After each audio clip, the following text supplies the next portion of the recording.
देखिए आज इस वीडियो में हम आपको बताने वाले कि अगर आप एक पढ़े लिखे युवा हैं और आप रोजगार की तलाश कर रहे हैं तो देखिए आने वाले समय में उत्तर प्रदेश में सबसे ज़्यादा भर्तियां हैं, वैकेंसियां हैं रोजगार संगम या फिर सेवा योजना या फिर रोजगार मेला से आपको देखने को मिलेंगी। अगर रजिस्टर करना है क्या इसका प्रोसेस, इसके लिए देखिए आपको सेवा योजना की वेबसाइट है, आपको यहाँ पे आ जाना है। जैसे यहाँ पे आ जाते हैं वैसे यहाँ पे आपको एक न्यू अकाउंट का ऑप्शन देखने को मिल जाएगा, आपको इसी पे क्लिक कर देनी है। तो देखिए यहाँ पे आपके सामने साइन अप का या रजिस्ट्रेशन पेज अपन के सामने ओपन हो जाता है। आपको यहाँ पे जॉब सीकर ही रहने देना है। आपका आधार पे आपको अपनी हाई स्कूल की मार्कशीट उठाना है, उस पर जैसा नाम पड़ा है वैसे यहाँ पे डाल देना और जो मोबाइल नंबर आप रजिस्टर करना चाहते हैं वो डाल देना और ईमेल आईडी जो लगाना चाहते हैं वो आपको यहाँ पे डाल देनी है।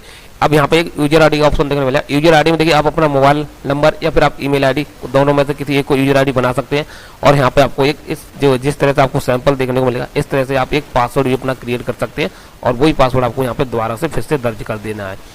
ये वाला जो कैप्चा कोड आपको दे रहे हैं प्लस करके आपको यहाँ पे डाल देना है और यहाँ पे आपको सबमिट कर देना है। देखिए जो मोबाइल नंबर आपने यहाँ पे डाला है उस पर देखिए यहाँ पे आपको ये प्लस करके आपको सेंड ओटीपी वाले बटन पर क्लिक करना है। तो ओटीपी डाल के आपको यहाँ पे वेरीफाई कर देना है। अब यहाँ पे आपको जॉब कीपर ही रहने देना है। यूजर आईडी जो बनाई थी वो डाल देना, पासवर्ड क्या बना था वो डाल देना, ये वाला कैप्चा कोड यहाँ पे डाल के सबमिट कर देना है। तो देखिए यहाँ पे आपकी इस तरह से प्रोफाइल खुल के आ जाती है। देखिए यहाँ पे आपका नाम देखने को मिलेगा। अब देखिए आपको अब आगे सारे ये कॉलम है आपको ग्रीन करने हैं, यानी सारे फिलअप करने हैं। 8-9 नंबर तक आपको फिलअप करना है। अब देखिए आपको कॉलम नंबर 1 पे क्लिक करनी है। यहाँ पे पर्सनल आपको डिटेल अपनी देनी होगी, तो आपको इसी पे जैसे क्लिक करेंगे तो देखिए आपके सामने ऐसा इंटरफेस आ जाएगा। यहाँ पे लिखा कि आप पूर्व से पंजीकृत, अगर पहले पंजीकृत है तो आपको हाँ करना, नहीं तो आपको यहाँ पे नो ही रहने देना। आपको अपना प्रथम नाम, मध्य नाम और अंतिम नाम आपको इंग्लिश में डाल देना और जो ही आपका पूरा नाम है वो आपको हिंदी में पूरा यहाँ पे फिल कर देना है। ईमेल है यहाँ से आपको चूज कर लेना है। वैवाहिक स्थिति क्या अविवाहित जो भी है आप अपना यहाँ से चूज कर लें। देखिए डेट ऑफ बर्थ में आपको किसी तरह की मिस्टेक नहीं करनी है, क्योंकि आपकी जैसी प्रोफाइल अप्रूव हो जाती है फिर आप डेट ऑफ बर्थ आप ऑनलाइन सही नहीं कर सकते, इसलिए आप अपनी डेट ऑफ बर्थ का विशेष ध्यान रखें। यहाँ पे डाल देनी है। पिता का नाम अंग्रेजी में डाल देना और यहाँ पे पिता का नाम आपको हिंदी में डाल देना है। माता का नाम यहाँ पे इंग्लिश में फिल कर देना और यहाँ पे हिंदी में फिल कर देना। अब देखिए यहाँ पे अगर आप हिंदू है, मुस्लिम है, सिख, ईसाई जो भी है, हिंदू है तो हिंदू चूज कर लेना। किस कैटेगरी से आते हैं, अनुसूचित जाति, अनुसूचित जनजाति, अन्य पिछड़ा वर्ग या सामान्य से। अगर देखिए सामान्य को छोड़कर आप इनमें से किसी क्लिक करेंगे तो आपको यहाँ पे जात प्रमाण पत्र नंबर देना होगा। अगर आप सामान्य कैटेगरी से आते हैं तो आपको जात प्रमाण पत्र नंबर नहीं देना होगा। उसका यहाँ पर लिखा 36 अरसा से खिलाड़ी है, भूतपूर्व सेनाएं, स्वतंत्रता सेनानी है, विकलांग है या फिर महिला है। अगर इनमें से विकलांग है, महिला या फिर इनमें से कोई है तो आप इनमें टिक कर सकते हैं, नहीं तो आपको छोड़ देना है। अब यहाँ पे आपको डिस्ट्रिक्ट अपना चूज करना। जैसे आप अपना यहाँ से डिस्ट्रिक्ट चूज कर लेंगे, जैसे ही आपका सेवा योजना कार्यालय का डिटेल यहाँ पे ऑटोमेटिक सेट हो जाएगी। अब यहाँ पे देखिए आपको अपनी पहचान प्रूफ में क्या लगाना चाहते हैं। तो ये आधार कार्ड है, मतदाता पहचान है, ड्राइविंग लाइसेंस, मनरेगा का जॉब कार्ड है, पैन कार्ड है, पासपोर्ट है। तो ये आधार कार्ड सभी के पास होगा। आधार कार्ड यहाँ पे सिलेक्ट करके आपको यहाँ पे अपना आधार नंबर डाल देना है और उसके बाद यहाँ पर कि आप विदेशों में काम करने के इच्छुक हैं, अगर हैं तो आपको इस पर टिक करना है, नहीं तो आपको ऐसे ही छोड़ देना और यहाँ पे अपना फोटो लगा देना। 50 KB से ज़्यादा नहीं होना चाहिए, यहाँ पे अपना लगा देना और आपको यहाँ पे सुरक्षित कर देना है। तो देखिए आपका स्टेप नंबर 1 कंप्लीट हो चुका है। अब स्टेप नंबर 2 पे क्लिक कर देनी है। अब देखिए आपको अपना पता के बारे में यहाँ पे डिटेल देनी होगी। तो यहाँ पे सबसे पहला ऑप्शन देखने को मिला ग्रामीण और शहरी का।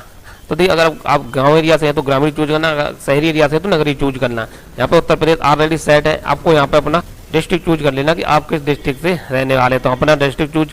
उसका यहाँ पे आपको अपनी तहसील चूज कर लेना, विकासखंड क्या लगता है वो चूज कर लेना और आपके गांव का नाम क्या है वो आपको यहाँ पे चूज कर लेना। पिन नंबर क्या है वो यहाँ पे सिलेक्ट कर लेना है और उसके बाद जो भी आप ऊपर वाला एड्रेस है वो आपको यहाँ पे इस बॉक्स में सारा दिखेगा।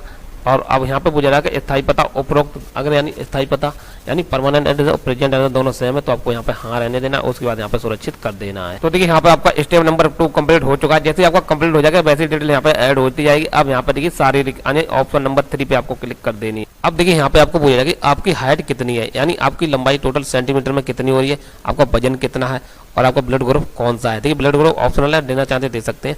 और उसके बाद आप सामान्य दृष्टि या फिर चश्मा वगैरह कुछ लगाते हैं तो आपको चूज करना। अगर चश्मा नहीं लगाते सामान्य ही रहने देना। कि आप विकलांग जन है, अगर हैं विकलांग तो हाँ करना, नहीं तो आपको ऐसे यहाँ पे सुरक्षित करें, आपको इस पे बटन पे क्लिक कर देनी है। तो देखिए आपकी डिटेल है वो सफलतापूर्वक दर्ज हो चुकी है। अब आपको ओके कर देना है। अब देखिए यहाँ पे आपको अपनी योग्यता यानी शैक्षिक योग्यता क्या है, आप क्वालिफिकेशन क्या है वो आपको यहाँ पे सेलेक्ट कर ली है। यहाँ पे कि आप शिक्षित हैं तो आपको हाई स्कूल बनना है, फिर इंटर बनना है, उसके बाद आपको ग्रेजुएशन फिलअप करनी है। तो देखिए यहाँ पे आपको चूज करना है। तो यहाँ पे इस तरह आपको चूज करना है। यहाँ पे देखिए सबसे पहले आपको हाई स्कूल चूज करना है। तो देखिए जैसे हाई स्कूल चूज कर लेंगे यहाँ पे लगा नई शैक्षिक योग्यता जोड़े, तो आपको इसी पे क्लिक कर देनी है। तो देखिए आपको ऐसा इंटरफेस आ जाएगा। देखिए सबसे पहले आपका यहाँ पे स्तर पूछा जाएगा। तो देखिए यहाँ पे आपको SSC हाई स्कूल चूज करना है। उसके बाद आपको स्ट्रीम है वर्क स्ट्रीम। तो देखिए यहाँ पे लिखा कला है, वाणिज्य, विज्ञान है। अगर साइंस से किया तो आपको विज्ञान चूज कर लेना है। उसके बाद आपके आपको शिक्षा का स्तर, तो आपको हाई स्कूल चूज यहाँ से करना है। अब यहाँ पे पूछा कि आपके हाई स्कूल में कौन कौन सब्जेक्ट थे, तो हिंदी थी, इंग्लिश थी, गणित था, जो भी था आप यहाँ पे अपने 5 सब्जेक्ट, यहाँ पे 6 सब्जेक्ट जो भी थी यहाँ पे चूज कर लेना है। उसका यहाँ पे लगा शिक्षा का माध्यम क्या था, तो अंग्रेजी था या हिंदी था, जो भी भाषा में आपने अपना हाई स्कूल किया वो अपनी यहाँ पे भाषा चूज कर ले। उसका बाद आप किस राज्य से अपना हाई स्कूल किया, अपना स्टेट यहाँ से चूज कर लें। उसके बाद यहाँ पे लगा विश्वविद्यालय, फिर बोर्ड का नाम, आपने किस बोर्ड से अपना हाई स्कूल किया, तो हमने उत्तर प्रदेश बेसिक शिक्षा बोर्ड से किया, यहाँ पे चूज कर लेंगे। और किस संस्थान आपके स्कूल का नाम क्या था वो आपको यहाँ पे डाल देना है। उसके बाद यहाँ पे लगा पाठ्यक्रम की प्रकृति कैसी थी, फुल टाइम आपने किया या पार्ट टाइम या फिर जैसे भी किया, तो हमने फुल टाइम किया तो फुल टाइम चूज कर लेंगे। और यहाँ पे आपको अपनी हाई स्कूल की जो मार्कशीट है उसका जो प्रमाण क्रमांक कितना है वो आपको यहाँ पर डाल देना है। प्रमाण क्रमांक जैसे ही डालेंगे यहाँ पे पूछ रहा है शिक्षा का स्तर, यानी आपने पास कर लिया फिर आपकी अभी जारी है, तो हम पास कर चुके तो यहाँ पे पूर्ण चूज कर लेंगे। उसका आपने किस महीने में आपकी मार्कशीट इशू हुई है, किस तारीख को आपने पास किया वो महीना चूज करना, कौन सी भर्ती वो चूज कर लेना है। और आपका कैसा था ग्रेड सिस्टम था, परसेंटेज वो यहाँ पे चूज कर लेना है। और कितने आपका पूर्णांक था और कितने आपने प्राप्तांक आए वो यहाँ पे डाल के सुरक्षित कर देना। तो देखिए यहाँ पे आप हाई स्कूल की डिटेल ऐड हो चुकी है। ऐसे करके आपको बारी बारी करके सारी डिटेल ऐड कर लेनी है। हाई स्कूल के बाद आपको इंटर चूज करना, अगर ग्रेजुएशन कर रखी तो ग्रेजुएशन चूज कर लेना। तो आपको इंटर की डिटेल फिलअप कर देनी है। तो देखिए हम इंटर की डिटेल यहाँ पे क्लियर कर दे रहे हैं। तो देखिए यहाँ पे इनकी क्वालिफिकेशन ऐड कर दी गई। अब यहाँ पे ऑप्शन आता है भाषा का, तो आपको यहाँ पे भाषा का ऑप्शन पे क्लिक करनी है। सबसे पहले देखिए आपको यहाँ पे अपनी हिंदी चूज करना है या इंग्लिश चूज करना है, जो भी आप भाषा सबसे ज्यादा बोलना जानते हैं या लिखना जानते हैं वो आपको यहाँ पे अपनी चूज कर लेनी है। तो देखिए मैंने अपनी हिंदी चूज कर ली। अब यहाँ पे हम हिंदी बोल भी लेते हैं, लिख भी लेते हैं, पढ़ भी लेते हैं और प्रभाव भी कर लेते हैं, यानी 4 ऑप्शन है। आपको चारों पर टिक कर देना और आपको सुरक्षित कर देना है। तो यहाँ पे आपकी भाषा ऐड हो चुकी है। अगर आप और भी भाषा की डिटेल देना चाहते हैं दे सकते हैं। देखिए मैं हिंदी जानते हैं तो हिंदी मैंने यहाँ पे सिलेक्ट करके आपको संपूर्णित कर दिया। अब यहाँ पर ये बात आती है कौशल की, तो देखिए आपको कौशल वाला बटन देखने को मिलेगा। अगर देखिए यहाँ पे आपको कौशल देना है। देखिए कौशल में क्या था, जैसे मान लो आपने व्यक्ति जैसे अपना किसी जगह ITI कर रखा है, अगर आपने ITI कर रखा है और भी कोई डिप्लोमा है अगर आपने कर रखा है, जैसे सिलाई का है, मैकेनिक का है, किसी का भी आपने कर रखा, तो देखिए आपको यहाँ पे हाँ करनी है, जोड़े आपको इसी पे क्लिक कर देनी। तो देखिए यहाँ पे आपके सामने ऐसा इंटरफेस आ जाएगा। अगर आपने ITI कर रखी तो आपको ITI चूज कर लेना कि आपने व्यवसाय प्रशिक्षण कौशल प्राप्त करने के लिए किसी संस्थान में भाग लिया है। अगर लिया तो आपको हाँ करना, नहीं तो आपको नो कर देना और उसके बाद आपको सुरक्षित कर देना है। तो देखिए यहाँ पे आपका कौशल ऐड हो जाएगा। अगर आपने ITI नहीं की है तो आपको यहाँ पे नो कर देना है। जैसा भी है आप अपने हिसाब से यहाँ पे सेट कर। उसके बाद यहाँ पे ऑप्शन देना है कार्य अनुभव का, तो आपको इसी पे क्लिक कर देना। अगर देखिए आपको किसी तरह का आपके पास एक्सपीरियंस है तो आपको हाँ करना, उस एक्सपीरियंस की डिटेल देनी है। अगर आपके पास एक्सपीरियंस नहीं है तो देखिए मेरे पास एक्सपीरियंस नहीं है, फ्रेशर है, तो हम यहाँ पे नो ही रहने देंगे। अब यहाँ पे जब नो रहने देंगे आपको ऑप्शन देना है वरीयताएं का, तो आपको इसी वरीयताएं वाली बटन पर क्लिक कर देनी है। तो देखिए आपके सामने ऐसा इंटरफेस आ जाएगा। अब यहाँ पे पूछा जाएगा कि आप किस सेक्टर में नौकरी करने के इच्छुक हैं, यानी आपने जिस तरह से पढ़ाई कर रखी है आपका किस तरह का इंटरेस्टेड है। तो देखिए यहाँ पर सारी डिटेल आपको देखने मिल जाएगी, हर तरीका आपको सेक्टर से देखने को मिल जाएंगे। आप किस में अप्लाई करना, जैसे मान लो चिकित्सा है, स्वास्थ्य विभाग में, तो आप अगर स्वास्थ्य विभाग में अप्लाई करना चाहते हो इसमें कर सकते हैं। या फिर आपने ITI कर रखी है तो ITI की कैसे कर रखी है वो आपने इलेक्ट्रॉनिक है या फिर इंटरनेट के थ्रू है, आप किस तरह से आपने जो भी कर रखा है तो यहाँ से अपने हिसाब से आपको ऑटो है, ऑटो जो भी है आप यहाँ पे अपना चूज कर सकते हैं। या फिर IT हार्डवेयर है, जो भी नेटवर्किंग है यहाँ से आप चूज कर सकते हैं। अपने मैक्सिमम यहाँ पे आपको चूज कर लेना है। उसके बाद यहाँ पे ऑप्शन देख रहे हैं नौकरी करने की इच्छा, यानी आपकी नौकरी करने की किस तरह की इच्छा है, केंद्र सरकार की, केंद्रीय सार्वजनिक क्षेत्र की, या राज्य सरकार की, या राज्य सार्वजनिक क्षेत्र की, स्थानीय निकाय की, या फिर प्राइवेट। तो देखिए यहाँ पे एक समस्त का भी ऑप्शन देखने को मिलेगा। आपको समस्त वाली बटन पे ही क्लिक रहने देना है। उसके बाद यहाँ पे लिखा कि आप पार्ट टाइम नौकरी करने की रुचि रखते हैं, तो देखिए यहाँ पे हम नहीं रखते हैं तो हम यहाँ पे नो कर देंगे।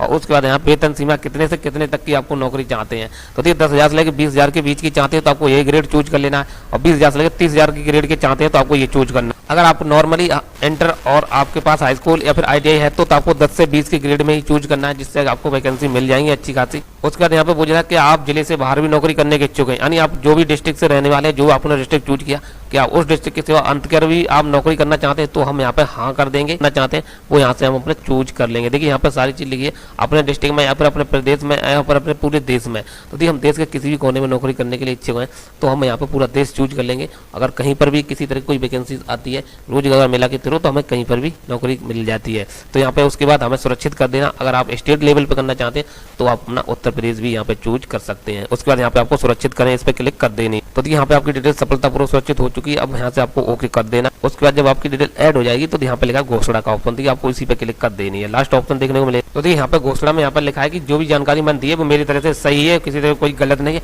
अब एक चीज आपको ध्यान रखना, पहले सबसे पहले आपको अपनी प्रोफाइल एक बार चेक कर लेनी है। किसी तरह की अगर आपकी या फिर आपकी डेट ऑफ बर्थ अगर किसी कारण गलत पड़ जाती है तो अभी आप सुधार सकते हैं। अगर आपने यहाँ पे सबमिट कर दिया फिर आपके पास ऑप्शन नहीं रहेगा कि आप उसे एडिट कर सकें, फिर तो आपको सेवायोजन कार्यालय में ही सही कराना होगा। इसलिए आपको सबसे पहले अपनी प्रोफाइल एक बार चेक कर लेनी है। तो देखिए हमारी प्रोफाइल है, देखिए हमने यहाँ पे खोल ली है और यहाँ पे हम देख रहे हैं। तो देखिए हमारी प्रोफाइल में हमें सही है, सब कुछ ठीक लगा है। तो देखिए जब आपकी प्रोफाइल ठीक है तो आपको यहाँ पे घोषणा वाली बटन पर क्लिक कर देनी। अब आपको इस टर्न पे टिक कर देना और यहाँ पे आपको सुरक्षित करें, आपको इसी पे क्लिक कर देनी। तो देखिए आपकी डिटेल है सफलतापूर्वक सुरक्षित कर दी गई, आपको यहाँ से ओके कर देना। तो देखिए यहाँ पे आपकी जो भी प्रोफाइल है वो डन हो चुकी है, यानी आप सेवा योजना की वेबसाइट पे आप रजिस्ट्रेशन हो चुके हैं। जो भी आपने मोबाइल नंबर दिया था, अगर आपके प्रदेश में या फिर पूरे प्रदेश में कहीं पर भी रोजगार मेला आयोजित होगा, आपके मैसेज आएगा और आपको वहाँ पर विजिट करना होता है। विजिट करने के लिए आपको अपने सारे डॉक्यूमेंट साथ लेके जाना होता है और आपको एक एक्सटेंड रिपोर्ट होती है, वो जरूर आपको साथ ले जानी है। तो देखिए वो एक्सटेंड रिपोर्ट कैसे डाउनलोड करेंगे, यहाँ पर आपको घोषणा वाला ऑप्शन देखने को मिलेगा, इसी पे क्लिक करनी। तो देखिए यहाँ पे ऑप्शन देखना एक्सटेंड रिपोर्ट, तो आपको इसी पे क्लिक कर देनी। तो देखिए आपके सामने इस तरह का एक सर्टिफिकेट की तरह आपको इशू हो जाएगा। आपको यहाँ पे सारी डिटेल लिखी हुई है, पंजीयन नंबर है, आपका जॉब सीकर संख्या क्या वो भी है, आपकी क्वालिफिकेशन क्या वो भी यहाँ पे सारी चीज लिखी। और आपका ये एक्सटेंड रिपोर्ट कब तक वैलिड, देखिए 5/2/2022 26 तक वैलिड है। उसके बाद देखिए आपको रिन्यूअल करना होगा। अब देखिए मैंने इसमें पूरा प्रोसेस आपको बताया कैसे रजिस्ट्रेशन करना है, क्या इसका प्रोसेस। अब देखिए वीडियो ज़्यादा लंबा हो रहा है, इसलिए अगले वीडियो में आपको पूरा प्रोसेस बताएंगे कैसे किसी भी जॉब के लिए अप्लाई करते हैं, क्या उसका प्रोसेस है। तो वीडियो जानकारी पसंद आई तो वीडियो को लाइक कर दें, चैनल पर सब्सक्राइब कर लीजिए।